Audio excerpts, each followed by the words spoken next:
I think I speak for everyone in the room in saying our hearts are so full of gratitude. Gratitude for each and every speaker who has come on the stage and shared their story and shared their solutions and shared their accomplishments, shared their feelings, and have, in doing so, deeply impacted the way that we feel and think, and possibly the way we will act going forward.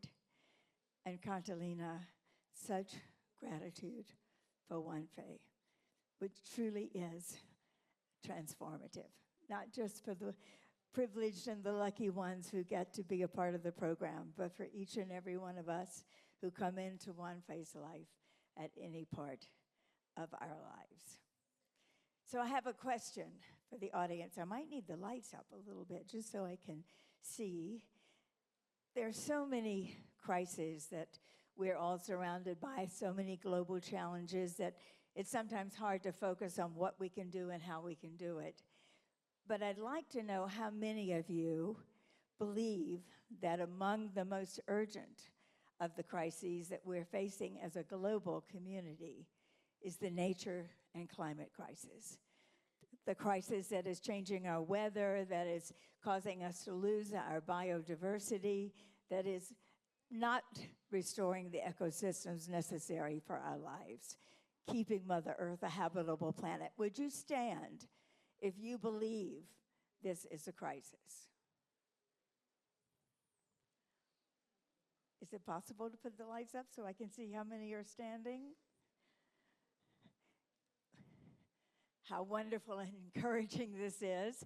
And I just want you to know that you are a part of 89% of the world now that believes that there is a nature and climate crisis. What is missing is the next question. How many of you are actively engaged, involved, working towards solutions for the climate and nature crisis? Please remain standing. Well, that is so encouraging. This is clearly an engaged audience and just the one that I want to speak to. And as Kanta knows, and many of the friends that I get to see here every year know, thank you, by the way. Thank you.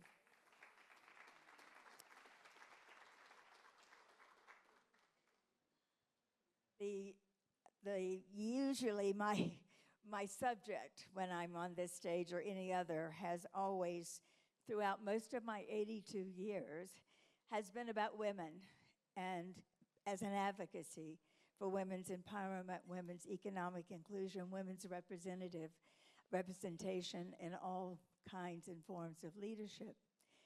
But now I use every platform, every stage, every opportunity to talk about the nature and climate crisis. And that's what I get to do today, is to tell you a little bit more about Project Dandelion. Project Dandelion is a global movement, not an organization, but a movement towards a healthier, cleaner, safer future for all of us.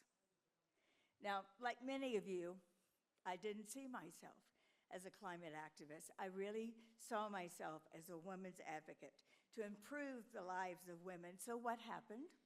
Well, that's why I'm talking to you today. What happened is that the former president of Ireland, Mary Robinson, seen in this picture, convinced me and all the women leaders that we had gathered together that every issue we were working on was intersectional with the climate crisis. And as she said to me very boldly, Pat, it won't do any good to free women from their oppression if you're doing it on a dead planet. So true. All the multiple global challenges we are facing, all the social justice issues are a part and must be connected to solving the nature and climate crisis. All the social justice issues that we work about and that we care about. And the crisis for nature and climate is an emergency. But here's the good news. We have all the solutions we need. We have all the technology we need. We have everything we need to move from this crisis to a safer and cleaner future. And this is where Project Dandelion comes in, with the bold mission to unite the world into one campaign. A campaign that will elevate the leadership of women, because we believe that women are the greatest ally that the world has in moving forward beyond this crisis. Not just women, but women's way of leading. Women and girls are now the most negatively impacted by climate in every community in every country. But what we discovered is that women are also the ones finding the solutions, putting forward the innovations.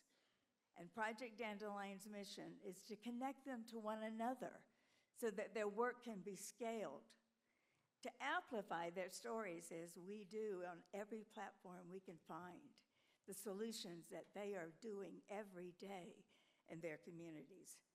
And of course, to encourage more mass participation and support. We have witnessed on every continent, as we've done our wayfinding, the many ways that women are shaping the way forward. In their families, they're changing policies. In their communities, they're fighting for the right policies. And in their countries, electing the officials, hopefully, who care about the climate and nature crisis. Because we all know the future we want for ourselves and children, and we have that future in our hands to shape. We do need more women and men to take up leadership, to move off the sidelines, to become a part of the movement.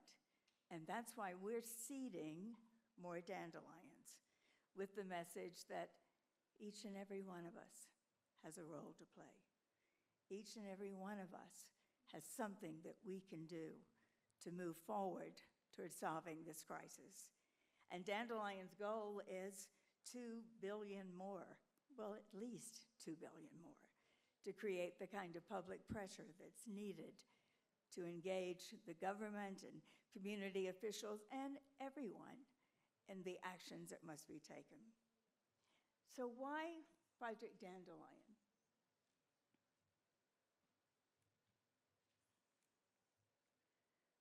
You may have noticed that I'm wearing this symbol, as are many of the rest of you, some of whom received them from me last year, and many of whom have asked for them today. And the reason that we chose the dandelion is because the dandelion is the only plant that grows on all 7 continents. So it thrives, it's climate resilient. And the dandelion also is healing. You can eat or drink every part of the dandelion. And the roots are deeply interconnected. So anyone who's ever tried to get rid of them in a garden knows they are unstoppable. We want to be all of that. We learned the power of symbols from our co-founder, Mary Robinson. When she was president of Ireland, she put a light in the window of the president's home, and that light said to Irish everywhere in the world, you don't have to leave your country to find a job. Come back to Ireland. We care about you. And to this day, people associate Mary with that light and the hope for a better future in the country of their birth. And that's what the dandelion has become to us, is to welcome people into the climate movement. And as we extend the pen to others, and now there are more than 10,000 people wearing the pen. Mary even extended the pen to the Pope and many others. We're asking them to look at the pen every day and think, this means I am a part of nature, and therefore I am a part of insisting that nature be restored, that all our ecosystems be made healthy again. Because in so many ways, getting to that climate-safe world does mean that we're modeling our lives and our actions among the indigenous people who still are indigenous communities the greatest single protectors and stewards of our biodiversity and our land conservation. There are so many lessons that Project Dandelion has learned from the indigenous women and the communities who are a part of our larger community. And it's one of the actions that we ask everyone to take. Project Dandelion also, of course, has the support of youth activists, as we must. Like Shea Batista, who is seen in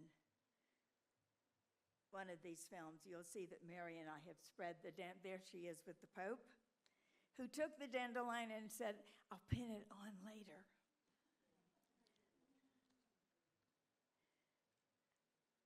And Shea Batista, who is in the next film, is one of the great youth activists who has also joined us. And here we are with the indigenous women. We believe that it's possible for all of us.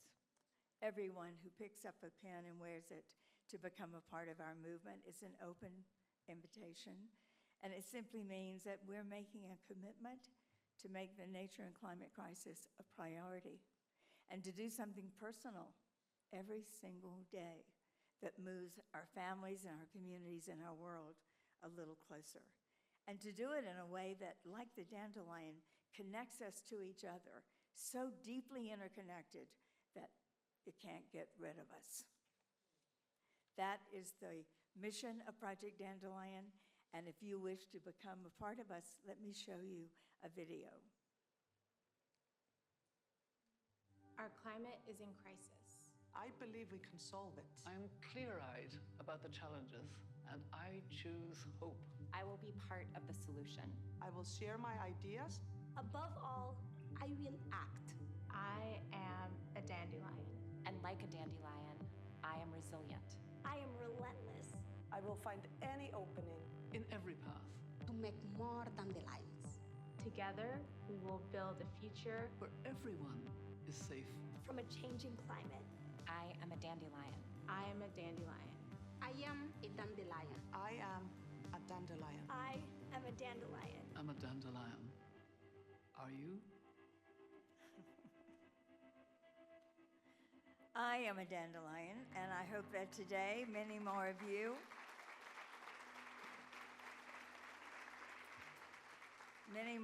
will join me. And here's what it means. As I said, just thinking every day of our role as part of nature, but also suggesting that you subscribe to the Dandelion Digest, where every week we share news of what's going on all over the world with climate leaders. Follow us on social media, where our campaigns have been activated and viewed by more than 1 billion people. And share that content and share the stories so that we can inspire others to act. Because the one thing we know is that hope is essential. Hope is the strategy that will move us forward to that cleaner and beautiful and safer and climate-safe world that we deserve and that is on our watch to create. Thank you very much.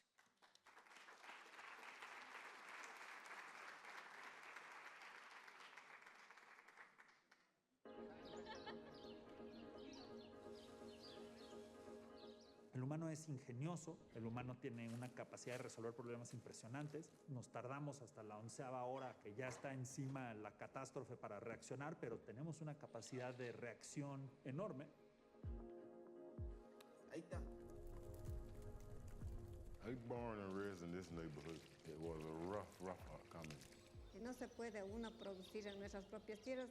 Lo único que se hace es migrar. Mi familia le tocó que salir y dejar todo botado. Las niñas quieren desarrollar sus talentos, pero el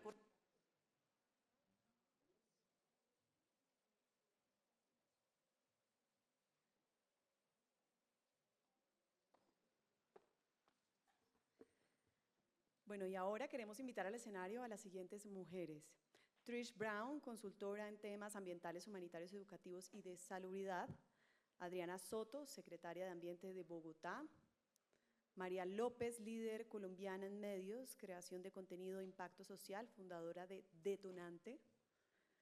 Liana Latorre, VP para Latinoamérica y Caribe, de Rockefeller.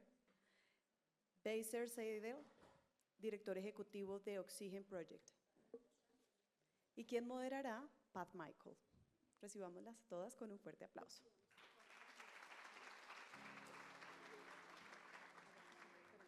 Trish es consultora independiente en temas ambientales y humanitarios. Con experiencia en restauración, diseño de interiores y joyería, ha sido parte de importantes juntas directivas en educación, medio ambiente y derechos humanos. Adriana es economista y actual secretaria de Ambiente de Bogotá. Ha liderado iniciativas clave en sostenibilidad y resiliencia climática en la región. María López es líder colombiana en medios y transformación social, fundadora de Detonante, expresidenta de Grupo Semana y creadora de Semana Sostenible, promueve impacto cultural y sostenibilidad. Diana Latorre es ejecutiva experta en ESG, banca de inversión y estratégica. Es vicepresidenta para Latinoamérica de Rockefeller Foundation. Lideró la estrategia global de empleo juvenil en Arcos Dorados y promueve la sostenibilidad. Acer Seidel es la presidenta del proyecto Oxígeno, una organización cuya misión es encender una comunidad de defensores de la naturaleza y acelerar la acción colectiva a través de campañas, educación y narración de historias para crear una realidad consciente, regenerativa y resistente.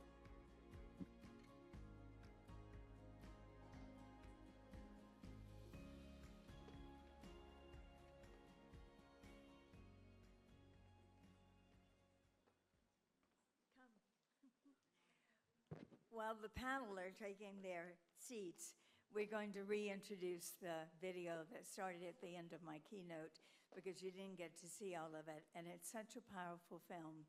And it's part of a series of films that one of our panelists, María López, made, and I'll ask her more about it afterwards.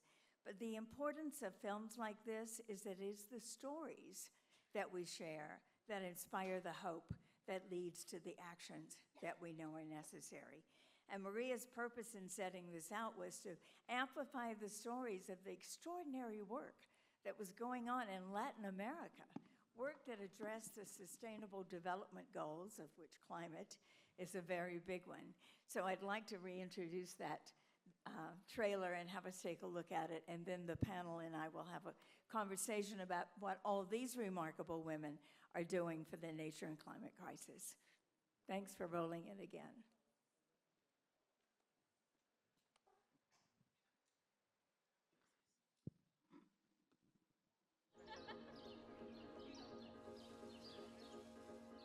El humano es ingenioso, el humano tiene una capacidad de resolver problemas impresionantes. Nos tardamos hasta la 11ª hora que ya está encima la catástrofe para reaccionar, pero tenemos una capacidad de reacción enorme. Ahí está. I was born and raised in this neighborhood. It was a rough coming. No se puede uno producir en nuestras propias tierras, lo único que se hace es migrar. Mi familia le tocó que salir y dejar todo botado. Las niñas quieren desarrollar sus talentos, pero el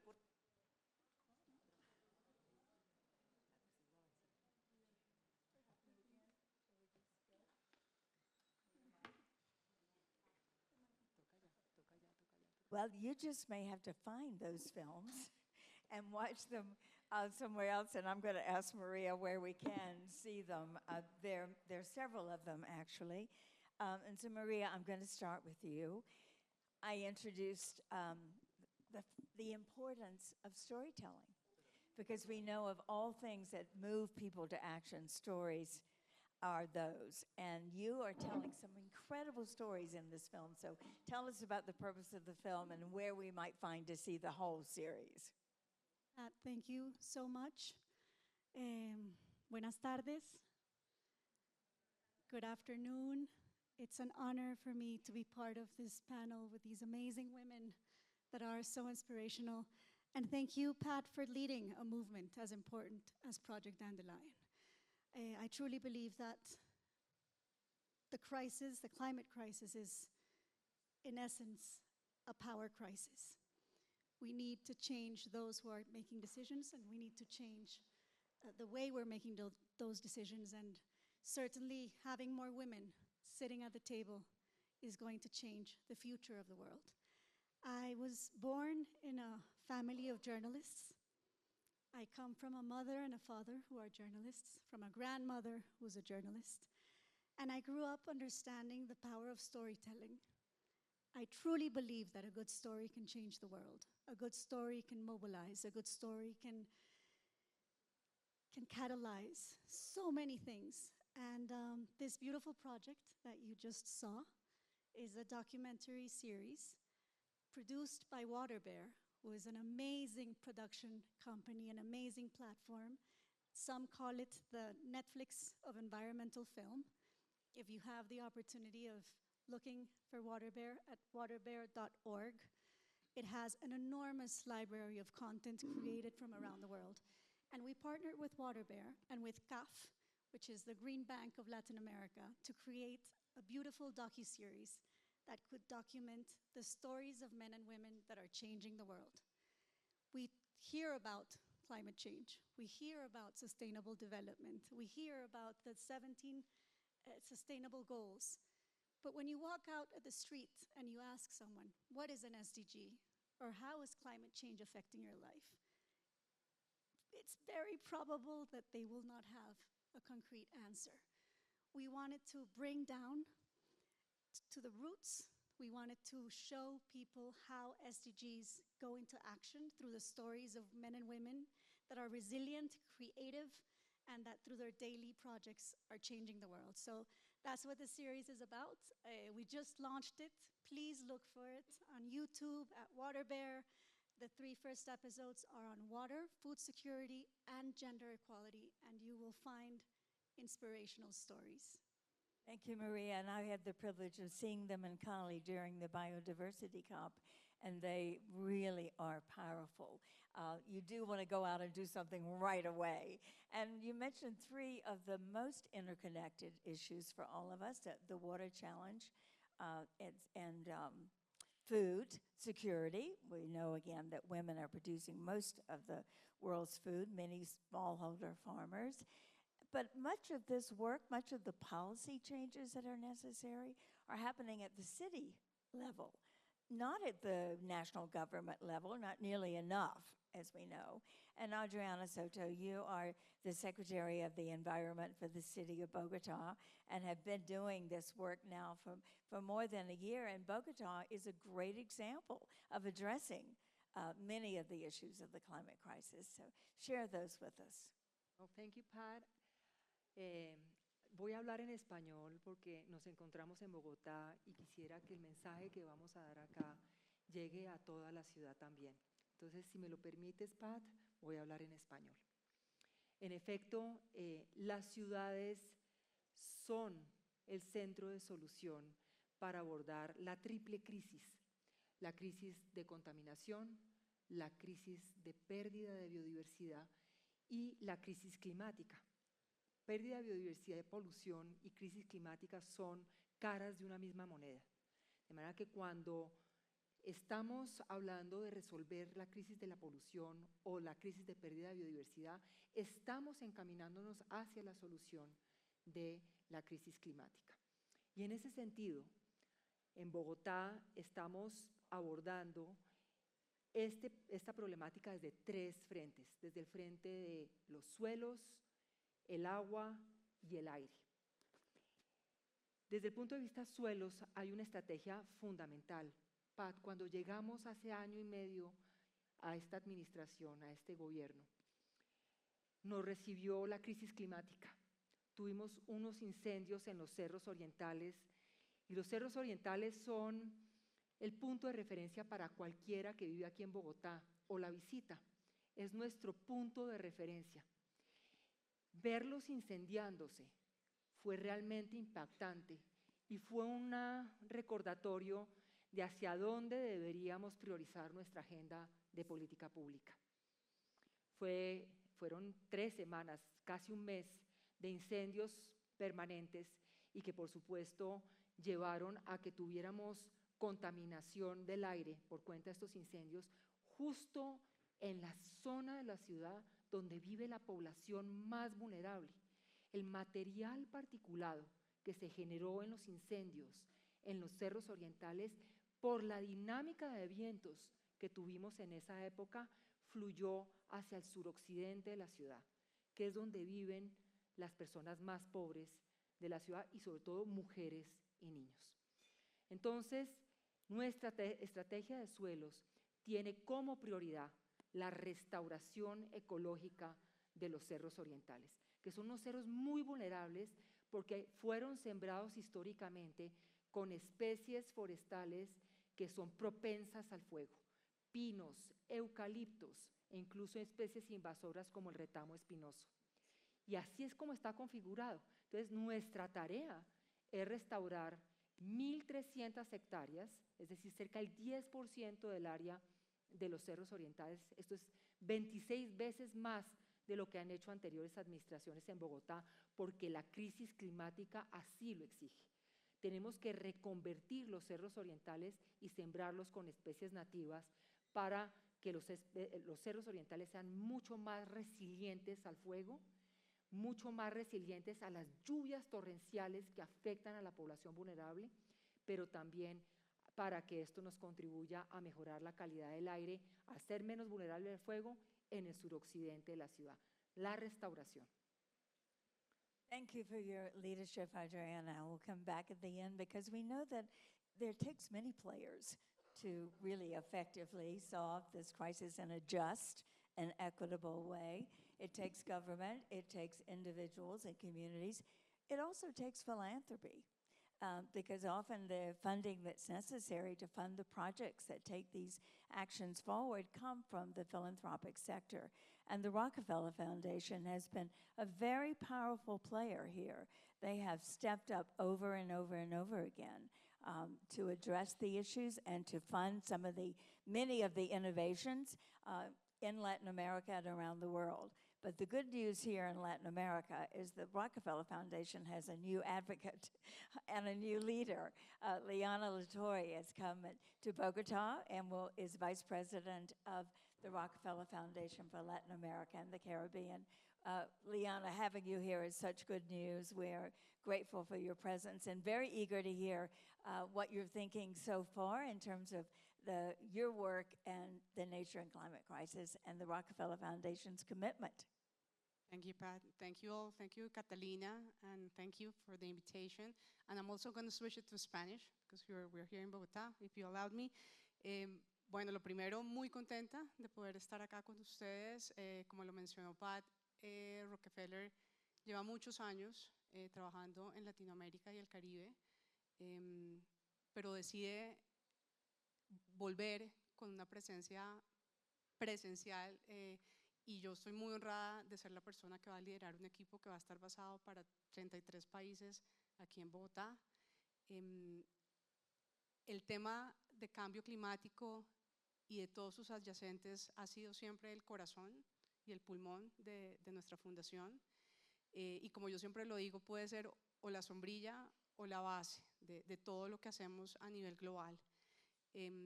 Las oportunidades que tenemos en esta región particularmente son enormes.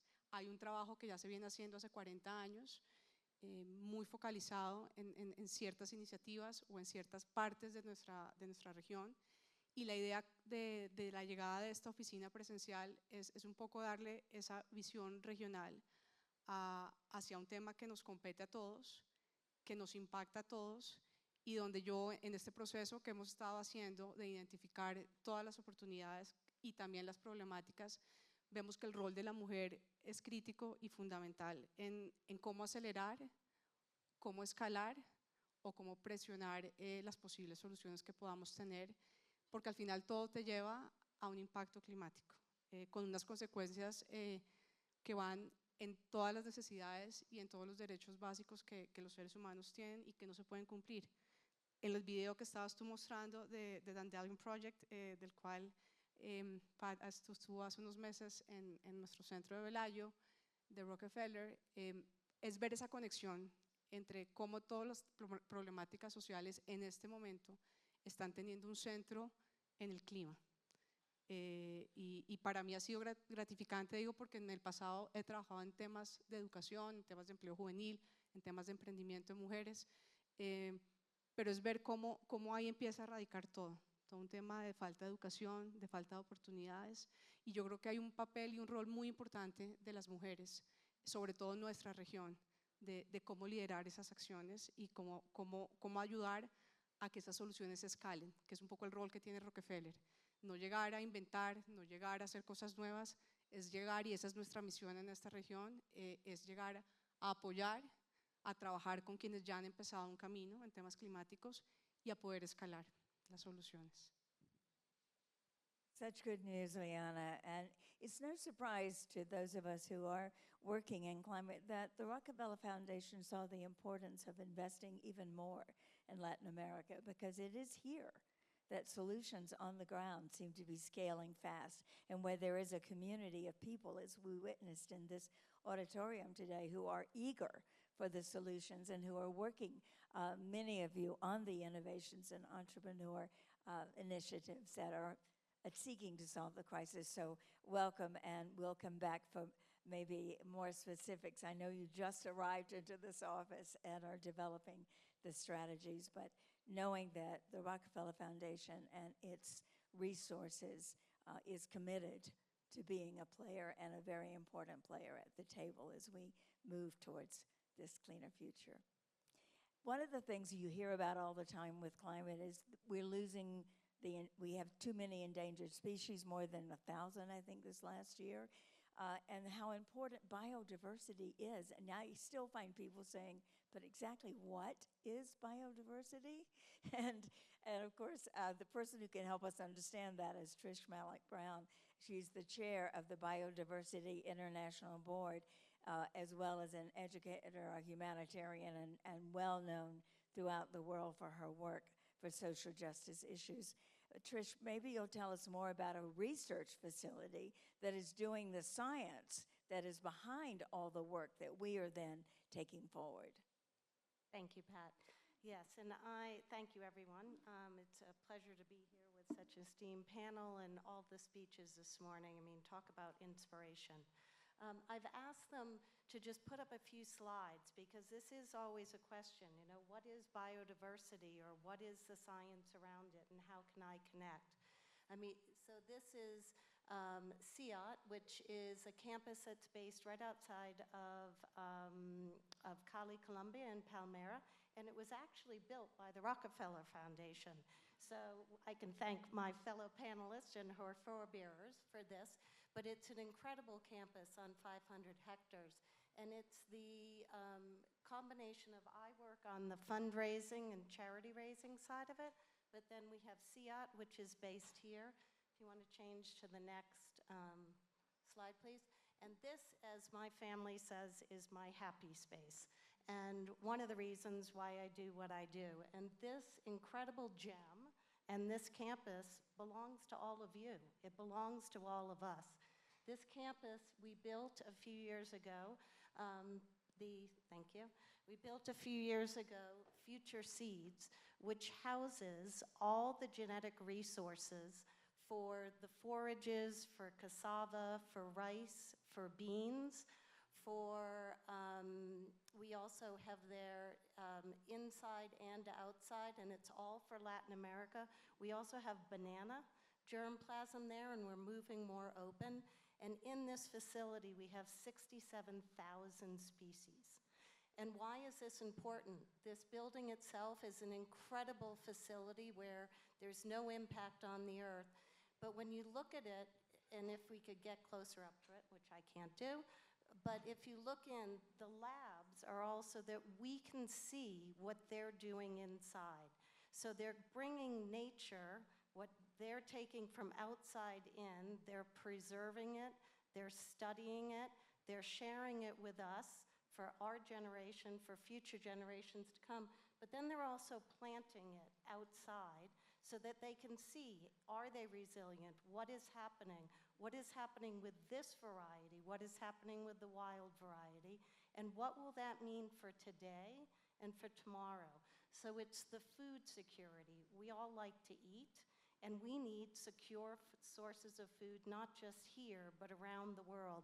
So this resource, this is yours. I mean, this campus is unbelievable. Pat came with me, a number of people have been, but you just see, you then understand why the science is important because they bring it to life. So these are some of the things we have. The beans, I'm wearing one of the bean necklaces. So these are varieties of beans. Who knew they were so beautiful and actually have all different, every color has different components in it. They are delicious. Then we have the forages, we've got the cassava, and then we have the bananas, which are in all different colors and all taste different and again, have different nutritional values. But why the earth and then underneath? Again, when you go to this campus, it's not about just the ground and the soil and the connection to the soil. If we go back to the picture of the forages, we'll look at those deep root systems, what it means, what it's doing in the soil, how it's recarbonating it. And then we'll take that with that forage and then it goes up and we'll look at the animals that are eating it. What happens when they eat it? What happens to their metabolism? What happens to the environment around them? The methane, can we feed them different grasses? That means there's less impact on the air. Then we go further up, and then we have NASA, who's looking and is studying from our campus, from up in the universe. They're bringing that data down to the probes that we have in the ground, and they say, this is what's happening now. This is what we're forecasting for the future. This is what we need, this is what we have. And these are just a series of people that we work with. Since we're with women, most of them, the women farmers around the world, the different crops, they are the keepers of the crops, and we work with them. Our scientists work at a national level, at a local level, with communities, and with individual farmers and families. Is it going? And this was just an idea of how from Cali, Colombia, we affect the world. And you can look and see at all the places where we have research institutes. But there's another picture that I love that we couldn't get because I wasn't techie enough.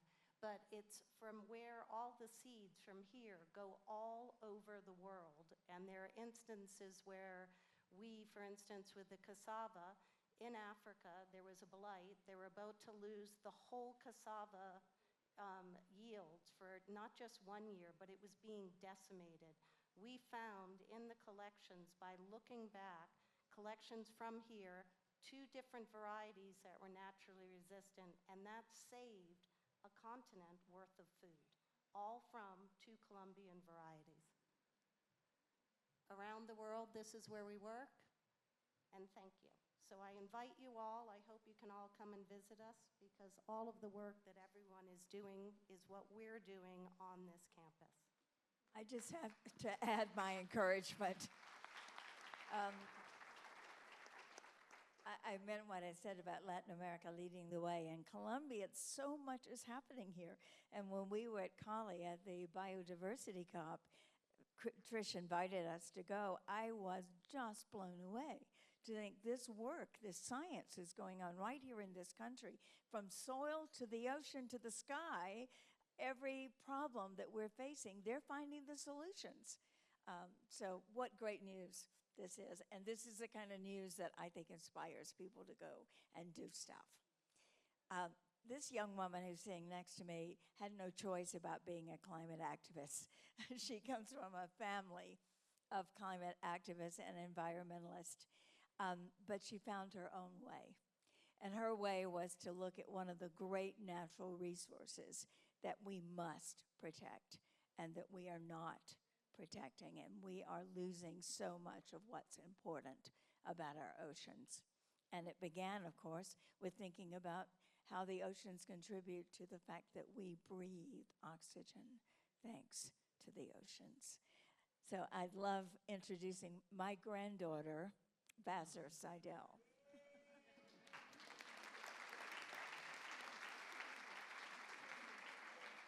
I love how an applause is just needed after knowing that I'm Pat's granddaughter.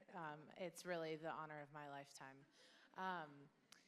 Yeah, so I started out this work actually before coming to the Oxygen Project because I've been amongst a family of activists not only for the environment and nature and climate, but also women, thanks to Pat and my other grandmother, Jane Fonda. And I started the work at the Oxygen Project when I found myself inspired by a really strange issue that most people had not heard about at the time, and it's about deep seabed mining. I won't give a full talk about deep sea mining today, although I very much could, but I'll just give you the short and sweet of it, is that over 50% of our entire Earth's surface has yet to be touched by humans. And right now, that over 50%, about 54%, is being voted on and heavily in negotiations to be opened up to deep sea mining. This is the most biodiverse region on the planet. It underpins global climate, climate period, and it will have effects linked to climate change. The seabed is our largest carbon sink, and it underpins currents which propel the climate we enjoy and rely on for survival. So that's why I was passionate about deep sea mining. And I was told it was already a done deal, so I decided that I wanted to be additive to the space and start a campaign, and that brought me to working with the Oxygen Project. And at that time, I was lucky enough to be joining right when they were opening our Latin American channels and our Latin American team. And since then, our Latin American work has far surpassed, just in terms of numbers, actually about double of numbers across our channels and platforms of people from Latin America and the work that we do in Latin America. So from that journey of starting the deep sea mining campaign and learning a lot of lessons and recognizing you can make change, very real, hard, fast change in international policy through the digital landscape, through digital media. And we decided, let's take that case study that we've now seen as successful, and let's apply it to other underrepresented issues that our organization cares about and that are highly impactful, so high leverage and kind of under-resourced and under-noticed. And so if you could play the first video for me, this will just explain a little bit about the Oxygen Project and who we are. Maybe you didn't know what deep sea mining was, but 4 years ago, we sounded the alarm on the next climate disaster. And now, everyone is talking about it. We create a collaborative space to amplify local voices on global issues, driving action against urgent issues in our hopes of a conscious, regenerative, and climate-resilient future, protecting biodiversity and human rights, advocating for a more sustainable and equitable future. Our impact is soaring. We've created a global movement empowering individuals to take collective action. And we don't stop until the job is done. For us, education and advocacy go hand in hand and require all voices at the table. So if you're looking for a community that's driving real impact across the world, you're in the right place. Join the Oxygen Project.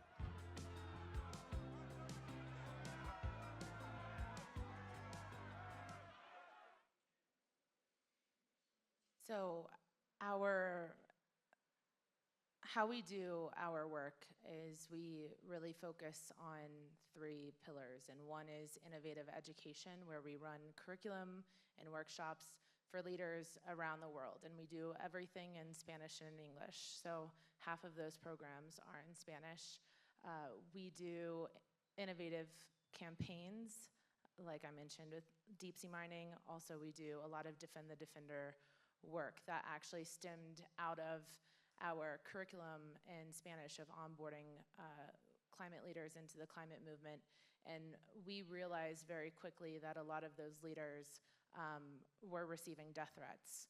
And so we worked with them and launched a campaign. How do we defend our climate leaders' voices and their lives? And how do we do this recognizing that it's a really big issue around the world and largely in Latin America. So we've been doing that work for a long time, and we also do environmental storytelling. So that's just a little bit about us and the work we do. And thank you so much, and thank you, Kata, for having me here and having all of us.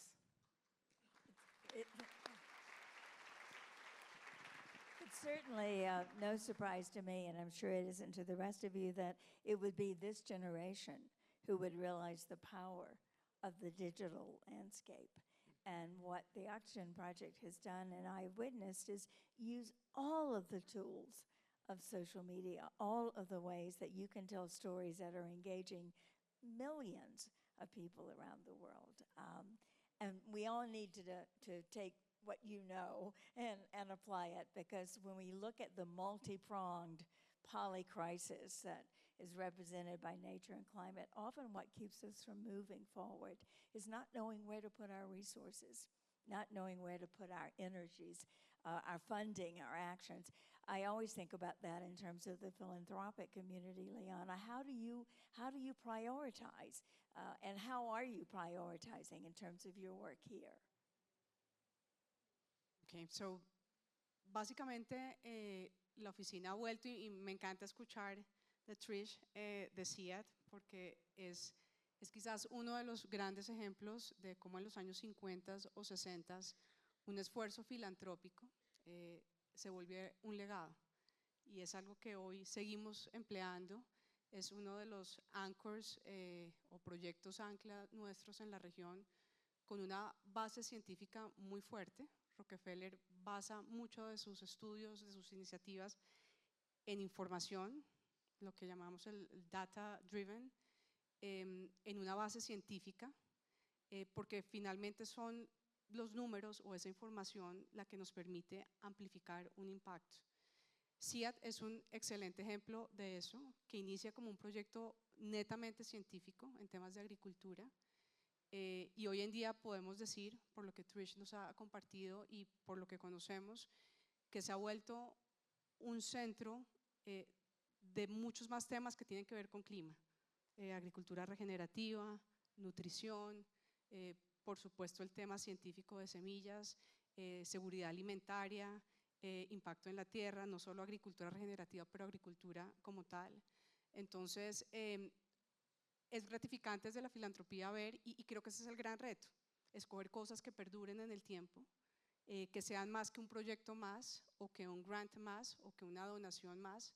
Eso no es lo que queremos, y lo que queremos es primero acercar la fundación a la región. El nombre es muy conocido, y yo creo que esa es la invitación, y lo que parte de responsabilidad mía y del equipo que me acompaña es asegurarnos que The Rockefeller Foundation sea cercana a Latinoamérica y que tenga ese componente regional y sobre todo local cuando lleguemos a un proyecto. Entonces, ¿cuál es el reto? El reto es, estamos en una región como muchas otras donde está la fundación, donde hay sin número de necesidades urgentes e inmediatas, más que prioritarias, urgentes e inmediatas. Y es entender cómo podemos, para nosotros, llegar a una iniciativa o un proyecto donde falta algo para que arranque, para desasegurarla, para que eso pase. En que somos muy buenos, y creo que uno tiene que entender sus fortalezas y sus debilidades, en poner juntos a diferentes actores. Ese es el reto que tenemos en este momento en la región. Los hay veces que hay proyectos muy enfocados a la parte pública, a la parte local o a la parte nacional. Hay proyectos muy netamente privados, pero tenemos esa capacidad y queremos ponerla a disposición de juntar a todos esos actores. No hay que ser el proyecto más grande, no hay que ser el experto más grande, lo importante es hacer una fusión colaborativa de diferentes actores. Queremos trabajar mucho con la parte local, es una fundación que se basa mucho en escuchar y donde el foco es darle soluciones a la gente a través de proyectos filantrópicos, pero queremos dar soluciones. En la parte climática vemos una conexión directa con temas de bioeconomía en esta región. ¿Cómo hacemos para no solo apoyar esos proyectos que van hacia una mejor, digamos, resiliencia del tema climático, pero que también tengan oportunidades económicas para la gente y que puedan garantizar. ¿Cómo hacemos para que el proyecto el día que Rockefeller no esté sea un proyecto sustentable? ¿Cómo hacemos para que sea escalable? Y escalable no tiene que ser millones de personas, porque nosotros estamos en 33 países, donde puede estar Brasil, pero también está Haití, y puede estar Colombia, pero también está Bolivia. O sea, es una región muy grande. Entonces queremos ser muy cuidadosos del término escalabilidad. Lo que sí queremos es que sea un proyecto que se escale dentro de su contexto. Es muy difícil, Pat, porque me siento afortunada de estar en una oportunidad donde estamos identificando. Por supuesto no podemos estar en todo. La fundación tiene varias áreas de trabajo, pero su sombrilla y su base es el clima, que eso es lo importante. Ese es el driver, ese es el que nos jala a ver cómo complementamos siempre el tema de cambio climático con alguna oportunidad que le dé soluciones a la gente. Thank you for that, Liana, and we'll look forward to following the work and very much appreciate it. And Adriana, again, I think of you because policymakers everywhere are having to make these decisions. Where do you put the funding? Where do you put the energies? Where do you put the people? How are you prioritizing, and what are you seeing as the biggest challenge and the biggest opportunity for Bogotá? Bueno, como lo mencionaba anteriormente, cuando iniciamos esta administración, los incendios nos dieron una señal de hacia dónde debíamos direccionar nuestras prioridades, y esto fue los cerros orientales, porque entre otras la ciencia lo que nos dijo es que de los puntos más altos de vulnerabilidad al cambio climático de la ciudad, el punto más alto de vulnerabilidad al cambio climático de la ciudad eran los cerros orientales. Entonces allí, de nuevo, los recursos públicos no son infinitos, pero viene el poder de las alianzas. Para la restauración de cerros no solamente lo vamos a hacer con recursos públicos, sino también lo vamos a hacer con recursos del sector privado y por supuesto con recursos de cooperación internacional. Es a través de esa financiación mixta que logramos, con unas metas muy claras, con unos indicadores muy claros, lograr la escala deseada. Pero adicionalmente, lo que nos da también la ciencia en Bogotá, lo que nos dio la ciencia en Bogotá fue el suroccidente de la ciudad. Como lo mencionaba anteriormente, en el suroccidente de la ciudad es donde están los índices de pobreza más altos de todo Bogotá. Y ahí también están los peores índices de calidad del aire, que no solamente se deterioran cuando hay incendios forestales en los cerros orientales, sino que se deterioran porque en el suroccidente de la ciudad es donde tenemos menos áreas verdes de todo Bogotá. Es la zona de la ciudad que está más, que tiene más cemento, que tiene menos espacio verde por habitante. Esto quiere decir que nacer, crecer y morir en el suroccidente de la ciudad es realmente digamos, es un indicador de una menor calidad de vida, una menor esperanza de vida al nacer por la mala calidad del aire y las malas condiciones ambientales, pero a su vez una menor, digamos, esperanza de vida. Entonces, hacer inversiones de renaturalización en el suroccidente de la ciudad es prioritario para poder mitigar las emisiones de material particulado allí en el suroccidente, que se generan sobre todo por el transporte de carga, de nuevo por incendios forestales y también por las vías despavimentadas. El proceso de renaturalización está probado que ayuda a mitigar las emisiones de material particulado, pero además porque al poder devolver más áreas verdes al suroccidente de la ciudad, también hay una reconexión de las personas con la naturaleza. Y está probado los beneficios que hay. Una caminata por un parque o por un bosque urbano, o incluso con la jardinería, vamos a rescatar también la jardinería, las huertas urbanas por temas de seguridad alimentaria. El contacto con la naturaleza está demostrado que incrementa la calidad de vida realmente de manera sustancial. Y los invito a todos ustedes a darse una caminata de 30 minutos por un área verde. Lo que hace eso en ustedes, para empezar, aumenta el 30% de la creatividad. 30 minutos de naturaleza incrementa el 30% de la creatividad. Entonces, y así tiene, digamos, un montón de indicadores de salud que estamos midiendo con la Secretaría de Salud, de esa receta de la naturaleza para el suroccidente de la ciudad. Y adicionalmente nuestro compromiso es por el agua. Pat, al principio del año no solamente nos recibieron los incendios, un año de sequía extrema hizo que Bogotá se quedara sin agua. Bogotá, la capital del país más biodiverso y que es uno de los países que más agua tiene en el mundo, se quedó sin agua porque la tensionante de cambio climático hizo que nuestros embalses se descendieran de manera importante. Entonces, nuestro compromiso es también con la renaturalización de fuera de todos aquellos ríos y cuencas que abastecen de agua esos embalses y que, por supuesto, con la renaturalización lo que hacen no es solamente beneficiar los embalses, sino 21 municipios, 21 municipalidades que también se abastecen de esas aguas, de esos ríos que abastecen de agua a Bogotá y a por lo menos el 30% de la población colombiana. Entonces, de nuevo, suelos, aire, agua, para una menor contaminación, para una mayor biodiversidad, para una Bogotá que además es mitad mujer. Yo digo que Bogotá tiene corazón de mujer. La mitad de la población bogotana son mujeres. Para una Bogotá más resiliente al cambio climático, para el bienestar de esas ciudadanías. I knew I loved this city for some reason. It has a woman's heart. Love that.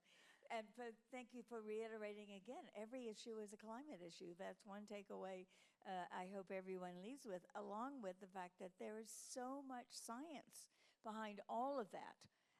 And science is necessary, but science is not moving people forward. It's not making them act, even though it's urgent.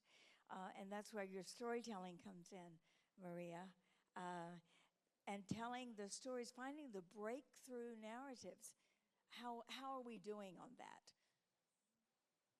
Pat, if I may, I'm going to answer in Spanish. My brain works a little bit better. Las narrativas de impacto, o la manera como estamos contando la historia de nuestro país o la historia de nuestra región, necesita una profunda reinvención. Nosotros no podemos seguir siendo el país del narcotráfico, de la droga, de la violencia, país con la historia de violencia más larga del continente, el conflicto armado más largo del continente. América Latina no existe en las conversaciones de geopolítica del mundo. Uno se va a las Naciones Unidas, al Climate Week, uno se va a los escenarios importantes globales y América Latina aún no es prioridad. Y eso amerita una profunda reflexión. América Latina tiene el 40% de los ecosistemas estratégicos del planeta Tierra. Colombia tiene 2 de los ecosistemas más importantes del mundo, la Amazonía, que es el pulmón del planeta Tierra, y el chocó biogeográfico, que arranca en la frontera de Costa Rica y atraviesa el Pacífico y llega hasta la frontera con el Perú. Es el litoral pacífico nuestro, a donde llegan las ballenas jorobadas a nacer colombianas, a nacer chocuanas. Ese ecosistema poderoso es uno de los ecosistemas con mayor especies endémicas del mundo por metro cuadrado, incluso más que la Amazonía, y el mundo no lo conoce. ¿Por qué? Porque tal vez la Amazonía ha tenido una mejor agencia de mercadeo que el chocó biogeográfico. Pero todo esto se los cuento porque tenemos que entender esa riqueza que tenemos como región. Es el momento de que América Latina empiece a contar historias diferentes, empiece a posicionar liderazgos diferentes, empiece a contar como proyectos de ciencia, academia, filantropía, Estado, hacen unión para transformar. Empecemos a contar las historias de las mujeres y los hombres con creatividad y con resiliencia están transformando sus ecosistemas. Y creo que esa es la reflexión profunda de las narrativas. Nuestro periodismo colombiano, Pat, se desarrolló bajo la lógica de la guerra. Nuestras portadas de revistas, las primeras páginas de los periódicos, las emisiones centrales de los noticieros, siempre hablaban del malo del barrio, de las historias aterradoras que hemos tenido que vivir.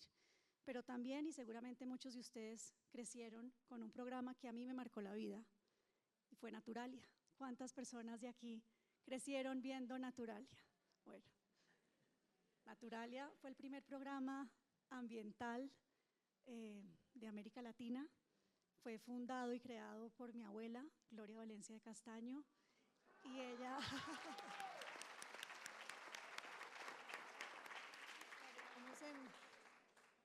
la llevamos en el corazón y yo le hablo todos los días.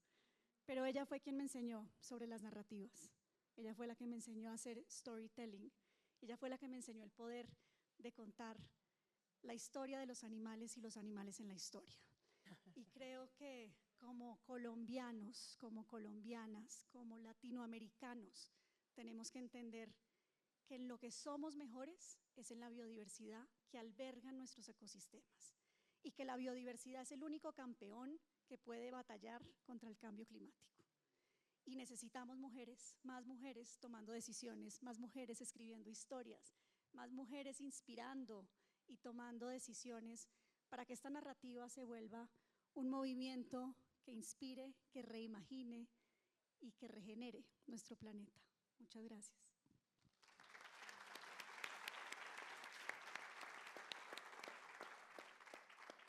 It is so inspiring to see the intergenerational movement that you and your family represent, Maria, and that I feel very privileged to have Vassar representing our family's commitment, but standing on her own for the work she's doing. And certainly, Vassar, for me, you are the voice of the people who will be the most impacted. I mean, it's your generation that is looking to us. We were the ones who created the crisis, and we're not moving nearly fast enough to solve it. How do you maintain hope and sustain the hope that is necessary to do the work you do?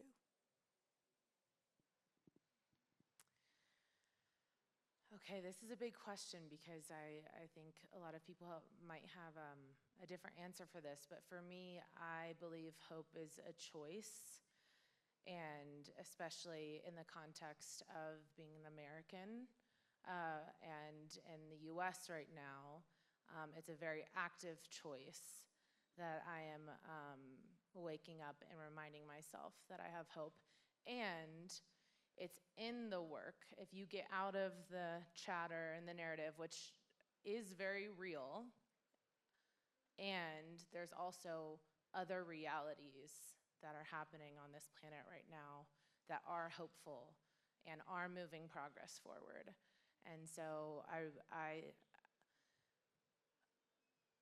there's this quote from Buckminster Fuller, and it's, "We are called to be the architects of the future, not the victims." And I believe that's exactly where our energy has to be right now, and in that active hope and in that active optimism and in the active choice to wake up every day and see what is around us, see what inspires us, and see what communities can we be a part of to do this collaboratively. What unique skill sets do you have? Where do you work? Who are you friends with? What's your realm of influence? I mean, all of us have different things that we're working on that are also very similar in nature. And who can you collaborate with? Who can you support? What other voices can you raise up? I think that's really what our mission is at the Oxygen Project. We have things that we champion, and we have leaders that we champion. It's a space, really, it's just an organization for people to make change through. And that's really because that was my story and my team's story. We wouldn't be doing the work we're doing today or have a platform to run a campaign on deep sea mining or other campaigns to protect ecosystems. We're doing a campaign right now in Panama with, it's like 60 other organizations to relocate a port called Puerto Baru. And you can join the other 18,000 people who have signed our petition, but we're working on the ground to relocate this port. Right now, it's licensed to be built in an area called the Mangroves David, and this area has 25% of the mangroves in Panama. I mean, it's absolutely ridiculous that maybe we could do this little exercise.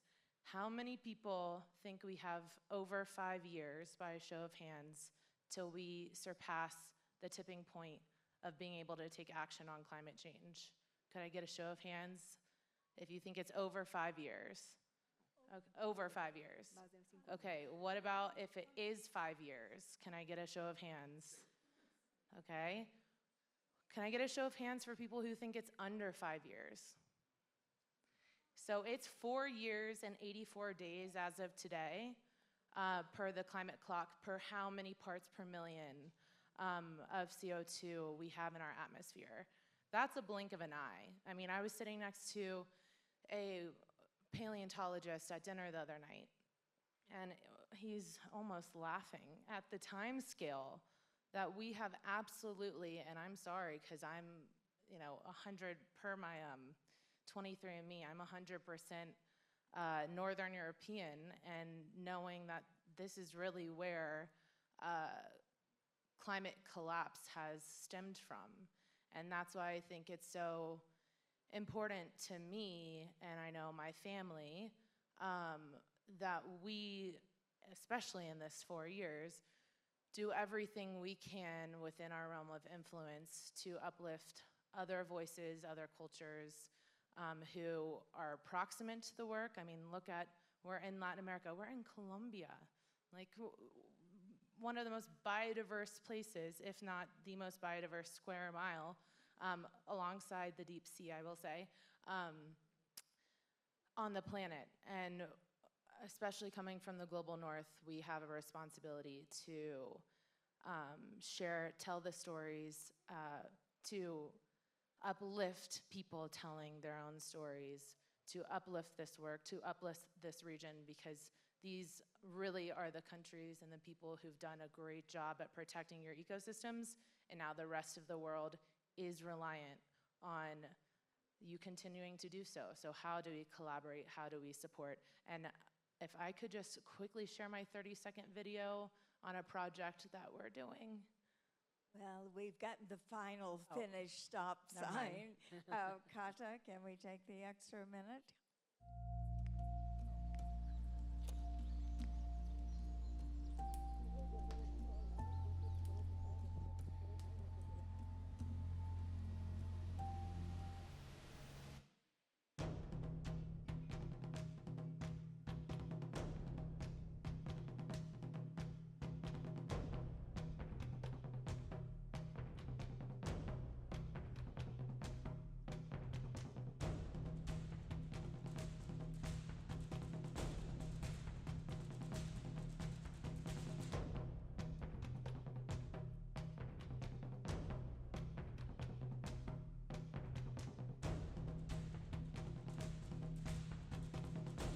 So you can scan that QR code if you'd like to be part of this new Wisdom Sessions series called Originarias. I'll let the video speak for itself since we're over time. Thank you, Kata, for giving me the extra 30 seconds. It's an honor to be here, and thank you all. Well, I'm counting on you and your generation for sure, but we can't just leave it completely up to them. And I didn't get to come back to you, Trish, but I just want to say again how important the institution is, that you, through your work and the Rockefeller Foundation, through its funding, and others are supporting right here. You want to say a quick? Well, that's what I think, as everyone has said, it's hope, and it's the science, and it's the people that are working, and they're not working in a silo. They're working with you, they're working with the governments, they're working in the local communities, and they are all really excited. They have the answers, and they say we can do it in these 4 years and 84 days. That the answer is there, but we have to bind together. We can do it, and that is the hope. So we all need to remember that. I just want to say that this panel gives me enormous hope, and that each of us now, I hope, will feel a part of the movement of all this work, and we encourage you to join Project Dandelion, and remembering what we're all about is protecting what we love, restoring what we've lost, and regenerate what we need. Thank you very much.